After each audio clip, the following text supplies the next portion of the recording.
Hi ಎಲ್ರಿಗೂ ನಮಸ್ಕಾರ. ನಾನು ನಿಮ್ಮ ರಹಮಾನ್ ಹಾಸನ್. ಗಯಾನಾದ ಪ್ರಾವಿಡೆನ್ಸ್ ಸ್ಟೇಡಿಯಂನಲ್ಲಿ ನಡೆದಂಥ ಒಂದು ಪಂದ್ಯ, ಅದು ಕೂಡ ಸೆಮಿಫೈನಲ್ ಪಂದ್ಯದಲ್ಲಿ ಭಾರತ ಇಂಗ್ಲೆಂಡ್ ತಂಡವನ್ನು ಬಗ್ಗು ಪಡೆದಿದೆ. ಈಗಾಗಲೇ ನೀವು ಕೂಡ ಮ್ಯಾಚ್ ನೋಡಿರ್ತೀರಿ.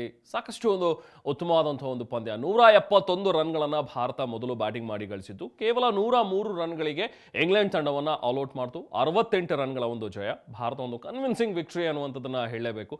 ಸತತವಾದಂತಹ ತಮ್ಮ ಗೆಲುವಿನ ನಾಗಾಲೋಟವನ್ನು ಟೀಮ್ ಇಂಡಿಯಾ ಮುಂದುವರಿಸಿದೆ. 7 ಪಂದ್ಯಗಳನ್ನು ಈ ಒಂದು ಹಂತದಲ್ಲಿ ಗೆದ್ದಿದೆ. ಯಾಕಂದ್ರೆ ಮೊದಲ ಒಂದು ಪಂದ್ಯ ಮಾತ್ರ ಅದೊಂದು ಮಳೆಗೆ ಹೋಗಿದ್ದು ಬಿಟ್ರೆ ಬಾಕಿ ಎಲ್ಲಾ ಪಂದ್ಯಗಳನ್ನು ಕೂಡ ಭಾರತ T20 ವಿಶ್ವಕಪ್ನಲ್ಲಿ ಗೆದ್ದಿದೆ. ಸೊ ಈಗ ಫೈನಲ್ಗೆ ಬಂದಿದೆ.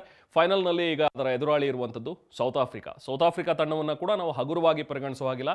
ಯಾಕಂದ್ರೆ ಸೌತ್ ಆಫ್ರಿಕಾ ಕೂಡ ಈ ಒಂದು ಸೀರೀಸ್ನಲ್ಲಿ T20 ವರ್ಲ್ಡ್ ಕಪ್ನಲ್ಲಿ ಸತತವಾಗಿ 8 ಪಂದ್ಯಗಳನ್ನು ಗೆದ್ದು ಈಗ ಫೈನಲ್ಗೆ ಬಂದಿದೆ. ಅದು ಕೂಡ ಕಳೆದ ಒಂದು ಪಂದ್ಯ ಯಾರು ಮರೆಯೋದಕ್ಕೆ ಸಾಧ್ಯನೇ ಇಲ್ಲ. ಅಫ್ಘಾನ್ ವಿರುದ್ಧ ಆಡಿದಂತಹ ರೀತಿ, ಸೌತ್ ಆಫ್ರಿಕಾ ತಂಡದ ಆಟಗಾರರು ಅತ್ಯುತ್ತಮವಾದಂತಹ ಒಂದು ಸ್ಟ್ರಾಂಗ್ ಟೀಮ್ ಆಗಿ ಕಾಣಿಸ್ತಾ ಇದೆ ಈ ಇಡೀ ಟೂರ್ನಮೆಂಟ್ನಲ್ಲಿ. ಬಟ್ ಸ್ಟಿಲ್ ನೇಪಾಳ ವಿರುದ್ಧದ ಪಂದ್ಯ ಮತ್ತು ಬಾಂಗ್ಲಾ ವಿರುದ್ಧ ಪಂದ್ಯ ಕೂಡ ನಾವು ಮರೆಯೋ ಹಾಗಿಲ್ಲ. ಯಾಕಂದ್ರೆ ಸೌತ್ ಆಫ್ರಿಕಾ ಅಲ್ಲಿ ಆಡಿದಂತಹ ರೀತಿ ಕೂಡ ಬಹುಶಃ ಎಲ್ರಿಗೂ ನೆನಪಿರಬಹುದು.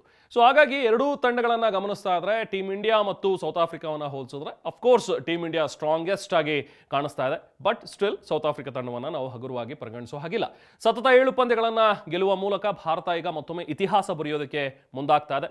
17 ವರ್ಷಗಳ ಬಳಿಕ ಬಹುಶಃ ಮತ್ತೆ T20 ವರ್ಲ್ಡ್ ಕಪ್ ಅನ್ನ ಭಾರತ ಗೆಲ್ಲುತ್ತಾ. ಸೊ ಆ ಕನಸು ಈಗ ಮತ್ತೆ ಜೀವಂತವಾಗಿದೆ. ಯಾಕಂದ್ರೆ 2007ರಲ್ಲಿ ನಾವು ಗೆದ್ದಿದ್ದು, ಅದಾದ್ಮೇಲೆ 2014ರಲ್ಲಿ ಫೈನಲ್ಗೆ ಹೋಗಿದ್ದು ಬಿಟ್ರೆ ಮತ್ತೆ 10 ವರ್ಷಗಳ ಬಳಿಕ ಈಗ ನಾವು ಫೈನಲ್ಗೆ ಹೋಗ್ತಾ ಇರುವಂಥದ್ದು. ಬಟ್ ಈ ಬಾರಿ ಸ್ವಲ್ಪ ತಂಡವನ್ನು ಕೂಡ ನೋಡ್ತಾ ಇದ್ರೆ, ಸಿಚುವೇಶನ್ ಸಿನಾರಿಯೋಸ್ ಎಲ್ಲವನ್ನೂ ಕೂಡ ನೋಡ್ತಾ ಇದ್ರೆ ಭಾರತಕ್ಕೆ ಗೆಲುವಿನ ಸಾಧ್ಯತೆಗಳು ತುಂಬಾನೇ ಜಾಸ್ತಿ ಇದೆ. ಸೊ ನಿನ್ನೆ ಕೂಡ ಉತ್ತಮವಾದಂತಹ ಒಂದು ಪಂದ್ಯ ಭಾರತ ಆಡಿರುವಂತಹ ರೀತಿ ನೋಡ್ತಾ ಇದ್ರೆ, ಅದರಲ್ಲೂ ರೋಹಿತ್ ಶರ್ಮಾ 57 ರನ್ಗಳು, ಸೂರ್ಯಕುಮಾರ್ ಯಾದವ್ 47 ರನ್ಗಳು. ಸೊ ಒಳ್ಳೆಯ ಒಂದು ಜೊತೆಯಾಟ, ಒಳ್ಳೆಯ ಒಂದು ಆಟ ಇಬ್ಬರಲ್ಲೂ ಕೂಡ ಬಂತು. ಬಟ್ ನಮಗಿಲ್ಲಿ ವರಿಸಮ್ ಫ್ಯಾಕ್ಟರಿ ಇರುವಂಥದ್ದು ವಿರಾಟ್ ಕೊಹ್ಲಿ ಅವರ ಒಂದು ಫ್ಲಾಪ್ ಶೋ. ಯಾಕಂದ್ರೆ ನಿನ್ನೆ ಕೂಡ ಕೇವಲ 9 ರನ್ಗಳನ್ನು ಗಳಿಸಿ ವಿರಾಟ್ ಕೊಹ್ಲಿ ಔಟ್ ಆಗಿದ್ದಾರೆ. ಇನ್ನು ಪಂತ್ ಅಂತೂ ಬಿಡಿ, ಬಂದ ಪುಟ ಹೋದ ಪುಟ ಅನ್ನೋ ರೀತಿಯಲ್ಲಿ 4 ರನ್ ಗಳಿಸಿದ್ರು, ಔಟ್ ಆಗಿ ಹೋದ್ರು. ಅವ್ರು ಯಾವಾಗ ಆಡ್ತಾರೆ, ಯಾವಾಗ ಬೇಗ ಔಟ್ ಆಗ್ತಾರೆ ಅನ್ನುವಂಥದ್ದೇ ಪ್ರೆಡಿಕ್ಟ್ ಮಾಡೋದಕ್ಕಾಗೋದಿಲ್ಲ. ಅವ್ರ ಬ್ಯಾಟಿಂಗ್ ಶೈಲಿನೇ ಆ ರೀತಿಯಾಗಿರುತ್ತೆ. ಇನ್ನು ಹಾರ್ದಿಕ್ ಪಾಂಡ್ಯ ಲೋವರ್ ಮಿಡ್ಲ್ ಆರ್ಡರ್ನಲ್ಲಿ ಒಂದು ಸ್ವಲ್ಪ ಚೆನ್ನಾಗಿನೇ ಉತ್ತಮವಾದಂಥ ಒಂದು ಬ್ಯಾಟಿಂಗ್ ಆಡ್ತಾ ಇದ್ದಾರೆ. 23 ರನ್ ನೆನ್ನೆ ಕೂಡ. ಇನ್ನು ಜಡೇಜಾ 17 ರನ್ಗಳ ಒಂದು ಉಪಯುಕ್ತ ಆಟವನ್ನು ಅವರು ಕೂಡ ನೀಡಿದರು. ಸೊ ಓವರಾಲ್ ಆಗಿ ಒಂದು ಬ್ಯಾಲೆನ್ಸ್ಡ್ ಟೀಮ್ ಆಗಿ ಕಾಣಿಸ್ತಾ ಇದೆ. ಬಟ್ ಸ್ಟಿಲ್ ಓಪನಿಂಗ್ ಅಲ್ಲಿ ಬರುವಂತಹ ವಿರಾಟ್ ಕೊಹ್ಲಿ ಸೊ ನಮಗೆ ಸ್ವಲ್ಪ ವರಿಸಮ್ ಫ್ಯಾಕ್ಟರ್ ಇರುವಂಥದ್ದು. ಯಾಕಂದ್ರೆ ವಿರಾಟ್ ಕೊಹ್ಲಿ ಸಿಡಿದ್ರೆ ಮಾತ್ರ ಬಿಗ್ ಮ್ಯಾಚ್ ಅನ್ನ ನಾವು ಗೆಲ್ಲೋದಕ್ಕೆ ಸಾಧ್ಯ. ಇನ್ನು ಈ ಗುರಿಯನ್ನು ಬೆನ್ನತ್ತಿದಂಥ ಇಂಗ್ಲೆಂಡ್ ಕೇವಲ 16.4 ಓವರ್ಗಳಲ್ಲಿ 103 ರನ್ಗೆ ಆಲ್ಔಟ್ ಆಯಿತು. ಬಟ್ಲರ್ ಮತ್ತೆ ಬ್ರೂಕ್ ಬಿಟ್ರೆ ಬಾಕಿ ಎಲ್ಲಾ ಬ್ಯಾಟ್ಸ್ಮನ್ಗಳು ಕೂಡ ಪೆವಿಲಿಯನ್ ಪರೇಡ್ ನಡೆಸಿದ್ರು. ಇನ್ನು ಅಕ್ಷರ್ ಪಟೇಲ್ ಮತ್ತು ಕುಲ್ದೀಪ್ ಯಾದವ್ ನಾವು ಮಾತಾಡಲೇಬೇಕು ಇವತ್ತಿನ ಈ ಟೈಮ್ನಲ್ಲಿ. ಯಾಕಂದರೆ 3 ವಿಕೆಟ್ಗಳನ್ನು ಪಡೆದು ಅವರ ಬೌಲಿಂಗ್ ದಾಳಿಗೆ ತತ್ತರಿಸಿ ಹೋಯಿತು ಇಂಗ್ಲೆಂಡ್ ತಂಡ. ಸೊ ಅವರ ಸ್ಪಿನ್ ಅಟ್ಯಾಕಿಗೆ ಇಂಗ್ಲೆಂಡ್ ಬ್ಯಾಟ್ಸ್ಮನ್ಗಳು ಯಾರೂ ಕೂಡ ನೆಲಕಚ್ಚಿ ಆಡೋದಕ್ಕೆ ವಿಫಲರಾದರು. ಇನ್ನು ಸತತ 7 ಪಂದ್ಯವನ್ನು ಗೆದ್ದು ಫೈನಲ್ಗೆ ಲಗ್ಗೆ ಇಟ್ಟಿರುವಂತಹ ಭಾರತ. ಬಟ್ ಈಗ ಎದುರಾಳಿ ಇರುವಂಥದ್ದು ಸೌತ್ ಆಫ್ರಿಕಾ. ಯಾಕಂದರೆ ಸೌತ್ ಆಫ್ರಿಕಾ ಕೂಡ ಬ್ಯಾಕ್ ಟು ಬ್ಯಾಕ್ 8 ಪಂದ್ಯಗಳನ್ನು ಗೆದ್ದಿದೆ. ನಮ್ಮಲ್ಲಿ ರೋಹಿತ್ ಶರ್ಮಾ ಆಗಲಿ, ಸೂರ್ಯಕುಮಾರ್ ಯಾದವ್ ಆಗಲಿ ಅಥವಾ ಪಾಂಡ್ಯ ಆಗಲಿ ಇವರೆಲ್ಲರೂ ಕೂಡ ಫಾರ್ಮ್ನಲ್ಲಿ ಕಂಡು ಬರ್ತಾ ಇದ್ದಾರೆ. ಬಟ್ ಯಾವ ಟೈಮ್ನಲ್ಲಿ ಬೇಕಿದ್ರೂ ಕೂಡ ಇವ್ರು ಕೈ ಕೊಡಬಹುದು. ಸೊ ಅದು ಒಂದು ಸ್ವಲ್ಪ ಡೇಂಜರ್ ಭಾರತ ತಂಡಕ್ಕೆ. ಇನ್ನು ಪಂತ್ ಮೇಲಂತೂ ಹೆಚ್ಚು ಭರವಸೆ ಇಡೋದಕ್ಕೆ ಸಾಧ್ಯನೇ ಇಲ್ಲ. ಟೀಮ್ ಇಂಡಿಯಾಗೆ ವರಿ ಆಗ್ತಾ ಇರೋದು ನಾನು ಆಗಲೇ ಹೇಳಿದಾಗೆ ವಿರಾಟ್ ಕೊಹ್ಲಿ ಅವರ ಒಂದು bat form. So big match ಗೆಲ್ಲಬೇಕು ಅಂತ ಹೇಳಿದ್ರೆ ವಿರಾಟ್ ಕೊಹ್ಲಿ ಬ್ಯಾಟ್ನಿಂದ ರನ್ ಬರಲೇಬೇಕು. ಇನ್ನು ಬೌಲಿಂಗ್ ವಿಭಾಗ ಅಂತೂ ಸಾಕಷ್ಟು ಸ್ಟ್ರಾಂಗ್ ಆಗಿ ಇದ್ದೇ ಇದೆ. ಬೂಮ್ರಾ, ಹರ್ಷದೀಪ್ ಸಿಂಗ್ ಜೊತೆಗೆ ಪಾಂಡ್ಯ ಫಾಸ್ಟ್ ಬೌಲಿಂಗ್ ಡಿಪಾರ್ಟ್ಮೆಂಟ್ನ ಸಂಭಾಳಿಸ್ತಾ ಇದ್ದಾರೆ. ಇನ್ನು ಸ್ಪಿನ್ನಿಂಗ್ ಡಿಪಾರ್ಟ್ಮೆಂಟ್ನಲ್ಲಿ ಅಕ್ಷರ್ ಪಟೇಲ್, ಕುಲ್ದೀಪ್ ಯಾದವ್, ರವೀಂದ್ರ ಜಡೇಜಾ ಉತ್ತಮವಾದಂಥ ಬೌಲಿಂಗನ್ನು ಸಂಘಟಿಸ್ತಾ ಇದ್ದಾರೆ. ಹಾಗೆ ಬ್ಯಾಟ್ಸ್ಮನ್ಗಳಿಗೆ ಸಿಂಹ ಸ್ವಪ್ನವಾಗಿ ಕಾಡ್ತಾ ಇದ್ದಾರೆ.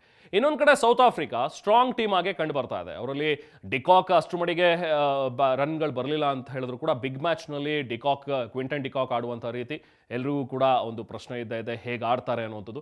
ಇನ್ನು ಮಾರ್ಕ್ರಮ್ ಆಗಿರಲಿ, ಮಿಲ್ಲರ್ ಆಗಿರಲಿ, ಕ್ಲಾಸನ್ ಆಗಿರಲಿ, ಇವರೆಲ್ಲರೂ ಕೂಡ ಭಾರತೀಯ ಬೌಲರ್ಗಳ ಮೇಲೆ IPLನಲ್ಲಿ ಉತ್ತಮವಾದಂಥ ಬ್ಯಾಟಿಂಗ್ ಮಾಡಿರುವಂಥವ್ರು. ಸೊ ಹಾಗಾಗಿ ಗೊತ್ತು ಭಾರತೀಯ ಬೌಲರ್ಸ್ ಹೇಗಿರ್ತಾರೆ ಅಥವಾ ಅವರ ಬೌಲಿಂಗ್ ಶೈಲಿ ಹೇಗಿದೆ ಅಂತೇಳಿ. ಸೊ ಇವ್ರು ಸ್ವಲ್ಪ ಮಟ್ಟಿಗೆ ನಮಗೆ ಡೇಂಜರ್ ಅನ್ನಿಸ್ಬೋದು. ಇನ್ನು ಬೌಲರ್ಗಳಲ್ಲಿ ರಬಾಡಾ ಆಗಿರಲಿ ಅಥವಾ ಅನ್ರಿಚ್ ನೋಕಿಯಾ ಜೊತೆಗೆ ಯಾನ್ಸೆನ್ ಉತ್ತಮವಾದಂತಹ ಬೌಲಿಂಗ್ನ ಮಾಡ್ತಾ ಇದ್ದಾರೆ ಫಾಸ್ಟ್ ಬೌಲಿಂಗ್ ಡಿಪಾರ್ಟ್ಮೆಂಟ್ನಲ್ಲಿ. ಇನ್ನು ಸ್ಪಿನ್ನರ್ಸ್ ಮಹಾರಾಜ ಮತ್ತು ಶಂಸಿ ಬಹುಶಃ ಭಾರತೀಯ ಬ್ಯಾಟ್ಸ್ಮನ್ಗಳಿಗೆ ಕಾಡುವಂಥ ಸಾಧ್ಯತೆಗಳು ಇದೆ. ಯಾಕಂದರೆ ಮಹಾರಾಜ ಕೂಡ ಕೊನೆಯ ಓವರ್ಗಳಲ್ಲಿ ಮಾಡ್ತಾ ಇರುವಂಥ ರೀತಿ, ಶಂಸಿ ಲಾಸ್ಟ್ ಮ್ಯಾಚ್ನಲ್ಲಿ ಮಾಡಿದಂತಹ ಬೌಲಿಂಗ್, ಸೊ ಇದು ಭಾರತಕ್ಕೆ ಸ್ವಲ್ಪ ಮಟ್ಟಿಗೆ ವರಿಸಮ್ ಫ್ಯಾಕ್ಟರ್. ಇನ್ನು ಫೈನಲ್ ಇರುವಂಥದ್ದು ಕೆನ್ಸಿಂಗ್ಟನ್ ಓವಲ್ನಲ್ಲಿ.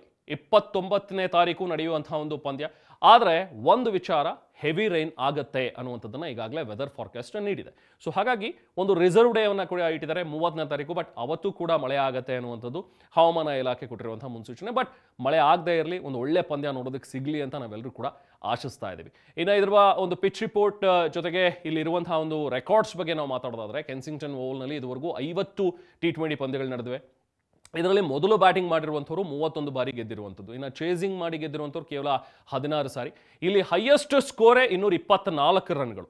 ಸೊ ಅದು 224 ಅಂದ ತಕ್ಷಣ ನಾವು ಕೂಡ ನೆಕ್ಸ್ಟು ಫಿನಾಲೆಯಲ್ಲಿ ಹೈಯೆಸ್ಟ್ ರನ್ಗಳನ್ನು ಎಕ್ಸ್ಪೆಕ್ಟ್ ಮಾಡಬಹುದು ಅನ್ನೋ ರೀತಿಯಲ್ಲಿ ಇಲ್ಲ. ಯಾಕಂದರೆ ಲೋಯೆಸ್ಟ್ ಸ್ಕೋರ್ ಇರುವಂಥದ್ದು 43. ಇಲ್ಲ ಆವ್ರೇಜ್ ಸ್ಕೋರ್ ನೋಡ್ತಾ ಹೋದರೆ 138 ಮಾತ್ರ. ಅಂದರೆ ಹೆಚ್ಚು ಬಿಗ್ ಸ್ಕೋರಿಂಗ್ ಮ್ಯಾಚ್ಗಳು ಆಗಿಲ್ಲ ಇದುವರೆಗೂ ಕೂಡ ಈ ಕೆನ್ಸಿಂಗ್ಟನ್ ಓವಲ್ನಲ್ಲಿ. ಸೊ ಹಾಗಾಗಿ ಸ್ವಲ್ಪ ನೆಲಕಚ್ಚಿ ನಮ್ಮ ಬ್ಯಾಟ್ಸ್ಮನ್ಗಳು ಮೊದಲು ಬ್ಯಾಟಿಂಗ್ ಮಾಡಿದ್ದೇ ಆದಲ್ಲಿ, ಸೊ ನಿನ್ನೆ ಆಡಿದಂಥ ರೀತಿ 170, 180 ರನ್ಗಳನ್ನು ಟೋಟಲನ್ನು ಇಲ್ಲಿ ಕಲೆ ಹಾಕಿದ್ರೆ ಖಂಡಿತವಾಗ್ಲೂ ಸೌತ್ ಆಫ್ರಿಕಾ ಬ್ಯಾಟ್ಸ್ಮನ್ಗಳನ್ನು ಕಟ್ ಹಾಕ್ಬೋದು. ಸೊ ಇದು ಒಂದು ಪ್ರೆಡಿಕ್ಷನ್ಸ್ ಈಗ ಇರುವಂಥ ಒಂದು ಮ್ಯಾಚ್ನ ಬಗ್ಗೆ. ಸೊ ಇನ್ನು ಫಿನಾಲೆಯಲ್ಲಿ ಯಾರು ಗೆಲ್ಲಬಹುದು, ನಿಜಕ್ಕೂ ಭಾರತ ಇತಿಹಾಸವನ್ನು ಸೃಷ್ಟಿ ಮಾಡುತ್ತಾ? ನಿಮಗೆ ತುಂಬಾ ನೆಚ್ಚಿನ ನಿಮ್ಮ ಬ್ಯಾಟ್ಸ್ಮನ್ ಅಥವಾ ಬೌಲರ್ ಯಾರಿರ್ಬೋದು, ಯಾರು ಫೈನಲ್ ಪಂದ್ಯದಲ್ಲಿ ಉತ್ತಮವಾಗಿ ಆಡಬಹುದು, ಇದೆಲ್ಲವನ್ನೂ ಕೂಡ ನೀವು ಕಾಮೆಂಟ್ ಮಾಡಿ ತಿಳಿಸಬಹುದು.